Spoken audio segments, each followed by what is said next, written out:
6वी विज्ञान विषयातील साधी यंत्रे या घटकातील तरफ याविषयी आपण माहिती पाहणार आहोत.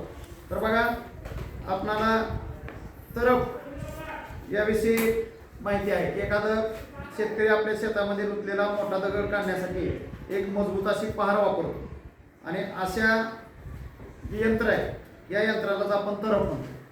आता तरफेमुळे काय होतंय, तर आपलं काम करणं थोडं सोपं जातं. आता तरफेमध्ये 3 प्रकार आहेत.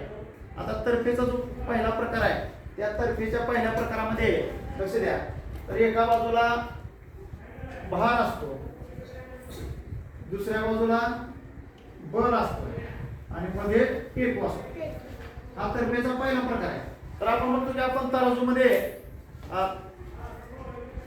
धान्य मोजताना एका बाजूला आपण काय करतो, धान्य ठेवतोय, दुसऱ्या बाजूला वजन माप असतं आणि मध्ये जो असतो त्याचा तो टेकू असतो मध्ये. आता पहिल्या प्रकारचं हे उदाहरण झालं आणि याचं उदाहरण जर सांगायचं म्हणलं आपल्याला तर तराजू हे तरफेच्या पहिल्या प्रकाराचं उदाहरण आहे. तराजू. आता तरफेचा जो दुसरा प्रकार आहे या तरफेच्या दुसऱ्या प्रकारामध्ये आपल्याला बहार बल टेकूच असतात, परंतु यांचे जे स्थान आहे हे स्थान थोडं वेगळं असतं. आता याच्यामध्ये टेकू एका बाजूला असतो, टेकू एका बाजूला, त्यानंतर बहार जो आहे हा बहार मध्ये असतो आणि बल एका बाजूला असतो. आता अशा पद्धतीने आपण बघा, आपण आडकित्यामध्ये सुपारी फोडताना त्याचा जो टेकू असतो असा आडकिता असतो, त्या आडकित्याचा हा इथे टेकू जातो, बरोबर आहे. आणि मग इथं आपण मध्ये अशी सुपारी ठेवतोय, बरोबर आहे. म्हणजे हे काय झालं, हा बहार झाला, हा टेकू झाला आणि आपण इकडून असं असं बल लावतोय, बरोबर आहे. बल लावतोय म्हणजे दुसरा प्रकार जो आहे टेकू एका बाजूला, बल एका बाजूला आणि मध्ये बहार.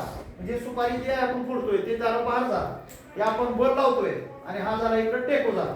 तर आडकिता हे तरफेचं दुसऱ्या प्रकारचं उदाहरण आहे.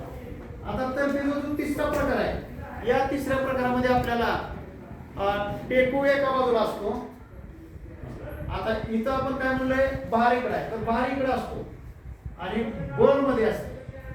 म्हणजे हा प्रकार वापरताना आपल्याला आपण एखाद्या चाकून फळ कापताना काय करतो, असं चाकू घेतो आणि चाकून ते फळ कापतोय, म्हणजे त्याचा टेकू हा एका बाजूला झाला. इकडं काय कापतोय आपण, फळ कापतोय किंवा सुरीनं आपण हे कापतोय असं, बरोबर आहे. म्हणजे काय झालं, त्याचा टेकू एका बाजूला, बल आपण असं म्हणजे आपली ताकद लावून असं हे करतोय, म्हणजे ते बल मध्ये आलं आणि त्याचा जो बहार आहे तो बहार आपण बहार कुठं असणार, त्याचा पुढे असणार आहे, म्हणजे ते फळ पुढे असणार आहे. अशा प्रकारे टेकू, बल आणि बहार याच्या स्थानानुसार तरफेचे 3 प्रकार पडतात. म्हणजे तरफेचा पहिला प्रकार मध्ये टेकू असतो, बहार एका बाजूला, बल एका बाजूला. दुसऱ्या प्रकारामध्ये बहार मध्ये असतो, टेकू एका बाजूला, बल एका बाजूला. आणि तिसऱ्या प्रकारामध्ये टेकू एका बाजूला, बहार एका बाजूला आणि मध्ये बल असतं. हे सुरी याचं उदाहरण म्हणजे कापताना. तर अशा प्रकारे आपण आज तरफेचे 3 प्रकार आणि त्याची उदाहरणं पाहिलेली आहेत. आता एक वाईल गोऱ्यांचं फॉक्स बघू दे मला. बरं बरं बरं बरं, थांबा थांबा थांबा.